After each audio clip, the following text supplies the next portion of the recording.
तो फ्रेंड्स, मैं रुखसार Nalanda GS academy में आपका स्वागत करती हूं। मैं फिर से लेकर आई हूं आपके लिए 10 क्वेश्चन सीरीज़। अगर आप इसी तरह हमारे वीडियोस देखना चाहते हैं तो सब्सक्राइब करें हमारे चैनल को और अपडेट्स पाने के लिए बेल आइकन को प्रेस करें। इस वीडियो की पीडीएफ आपको नालंदा जीएस एकेडमी के टेलीग्राम चैनल पर मिल जाएगी। चलिए अब क्वेश्चंस की तरफ बढ़ते हैं। फ्रेंड्स, हमारा फर्स्ट क्वेश्चन है, भारत के किस शहर को हाल ही में यूनेस्को की क्रिएटिव सिटीज़ नेटवर्क में शामिल किया गया है? आपके ऑप्शन हैं ए पुणे, बी बेंगलोर, सी पटना, डी श्रीनगर। फ्रेंड्स, हमारा राइट ऑप्शन है डी श्रीनगर। यूनेस्को की क्रिएटिव सिटीज़ नेटवर्क में हाल ही में जम्मू कश्मीर की राजधानी श्रीनगर को शिल्प और लोक कला श्रेणी के तहत शामिल किया गया है। इस सूची में 49 शहर शामिल हैं। इस तरह इस नेटवर्क में 90 देशों के 295 शहर शामिल हो गए हैं। श्रीनगर की सांस्कृतिक विविधता को भी एक नई पहचान मिली है। चलिए फ्रेंड्स, अब आगे बढ़ते हैं। क्वेश्चन नंबर सेकंड है हमारा, निम्न में से किस राज्य में साइबर सुरक्षा और हैकिंग रोकने के लिए 12 नवंबर CON 2021 का सम्मेलन का आयोजन करने की घोषणा की गई है? आपके ऑप्शन हैं ए पंजाब, बी गुजरात, सी केरल, डी दिल्ली। फ्रेंड्स, हमारा राइट ऑप्शन है सी केरल। भारत के chief of defence staff Bipin Rawat ने केरल में साइबर सुरक्षा और हैकिंग रोकने के लिए 12 नवंबर को CON 2021 सम्मेलन का आयोजन करने की घोषणा की है। यह CON एक 13 साल पुराना प्लेटफॉर्म है जिसका उद्देश्य गोपनीयता, सूचना सुरक्षा और डाटा सुरक्षा के बारे में शिक्षित करने, प्रदर्शित करने, समझने और जागरूकता फैलाना है। चलिए दोस्तों, अब आगे बढ़ते हैं। क्वेश्चन नंबर थर्ड है हमारा, निम्न में से किस राज्य सरकार ने निर्माण कार्य में लगे श्रमिकों को सरकारी योजनाओं का लाभ दिलाने के लिए श्रमिक मित्र योजना शुरू की है? आपके ऑप्शन हैं ए केरल सरकार, बी चेन्नई सरकार, सी लद्दाख सरकार, डी दिल्ली सरकार। फ्रेंड्स, हमारा राइट ऑप्शन है डी दिल्ली सरकार। दिल्ली सरकार ने हाल ही में निर्माण कार्य में लगे श्रमिकों को सरकारी योजनाओं का लाभ दिलाने के लिए श्रमिक मित्र योजना शुरू की है। इस योजना का उद्देश्य श्रमिकों को समय पर फायदा पहुंचाना है। इस योजना के तहत 700 से 800 श्रमिक मित्रों को तैयार किया जाएगा। चलिए फ्रेंड्स, अब आगे बढ़ते हैं। क्वेश्चन नंबर फोर्थ है हमारा, संकल्प गुप्ता हाल ही में देश के सबसे तेज कौन से वे ग्रैंड मास्टर बन गए हैं? आपके ऑप्शन हैं ए 61वें, बी 71वें, सी 81वें, डी 51वें। फ्रेंड्स, हमारा राइट ऑप्शन है बी 71वें। भारत के संकल्प गुप्ता ने सर्बिया के अरांध जेलोवाक में GM आस्क 3 राउंड रोबिन प्रतियोगिता में 6.5 अंक के साथ दूसरे स्थान पर रहकर तीसरा ग्रैंड मास्टर नाम हासिल किया है, जबकि इसके साथ ही वे हाल ही में भारत के सबसे तेज 71वें ग्रैंड मास्टर बन गए हैं।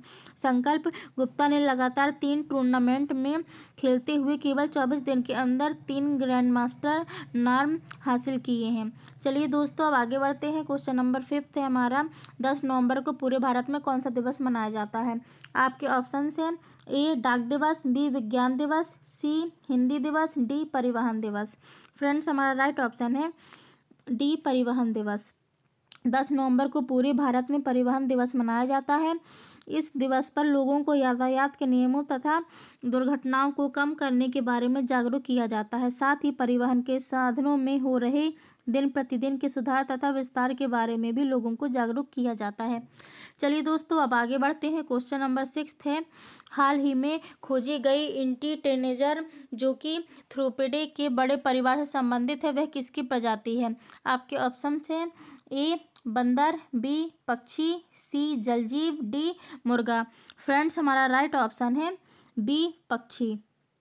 हाल ही में खोजी गई इंटीटेनेजर जो कि थ्रोपिडे के बड़े परिवार से संबंधित है, वह पक्षी की प्रजाति है। इस थ्रोपिडे परिवार में 370 से अधिक गीध पक्षी प्रजातियां शामिल हैं।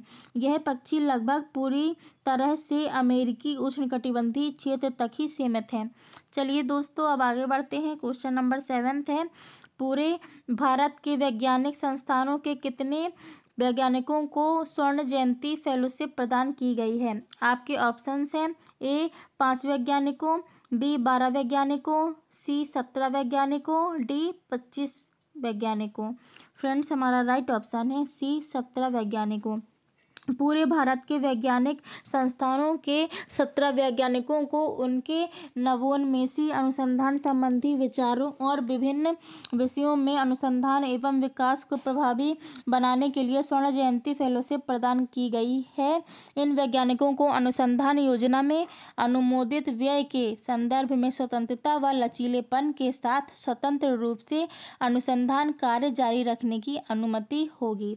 चलिए दोस्तों, अब आगे बढ़ते हैं। क्वेश्चन नंबर 8 है हमारा, राष्ट्रपति रामनाथ कोविंद ने हाल ही में कितने लोगों को वर्ष 2020 के लिए पद्मा अवार्ड से सम्मानित किया है? आपके ऑप्शन हैं ए 55 लोगों, बी 85 लोगों, सी 141 लोगों, डी 212 लोगों। फ्रेंड्स, हमारा राइट ऑप्शन है सी 141 लोगों। राष्ट्रपति रामनाथ कोविंद ने हाल ही में राष्ट्रपति भवन के ऐतिहासिक दरबार में 141 लोगों को वर्ष 2020 के लिए पद्मा अवार्ड से सम्मानित किया है। इस वर्ष 7 हस्तियों को पद्म विभूषण, 16 को पद्म भूषण तथा 118 को पद्मश्री पुरस्कार देने की घोषणा की गई थी। इस वर्ष 33 महिलाओं को पद्म पुरस्कार से सम्मानित किया गया है। चलिए दोस्तों, अब अगले क्वेश्चन की तरफ बढ़ते हैं। क्वेश्चन नंबर 9 है हमारा, 12वें द्विवार्षिक पर्यावरण प्रदर्शन सूचकांक के मुताबिक भारत कौन से स्थान पर है? आपके ऑप्शन हैं ए 72वें, बी 112वें, सी 168वें, डी 212वें। फ्रेंड्स, हमारा राइट ऑप्शन है सी 168वें। 12वें द्विवार्षिक पर्यावरण प्रदर्शन सूचकांक के मुताबिक भारत 168वें स्थान के साथ भारत अपने पड़ोसियों से भी बदतर हालात में है। विश्व स्वास्थ्य संगठन और यूनिसेफ के अनुसार किसी भी किस्म के प्रदूषक बच्चों पर सबसे अधिक हमला करते हैं क्योंकि उनके शरीर पूरी तरह से विकसित नहीं होते हैं।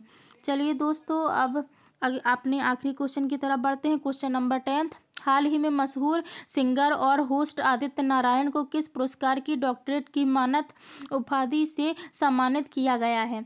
आपके ऑप्शन हैं ए महात्मा गांधी पुरस्कार, बी जवाहरलाल नेहरू पुरस्कार, सी पद्म पुरस्कार, डी नेल्सन मंडेला शांति पुरस्कार। फ्रेंड्स, हमारा राइट ऑप्शन है डी नेल्सन मंडेला शांति पुरस्कार। हाल ही में मशहूर सिंगर और होस्ट आदित्य नारायण को पार्श्व गायन और एक्टिंग के लिए नेल्सन मंडेला शांति पुरस्कार डॉक्टरेट की मानद उपाधि से सम्मानित किया गया है। उन्होंने सारेगामापा के 4th सीजन की होस्टिंग की है, जो कि 170 एपिसोड हैं। चलिए दोस्तों, इसी के साथ मैं विदा लेती हूँ। अगले दिन नई जानकारी के साथ मिलूंगी। धन्यवाद।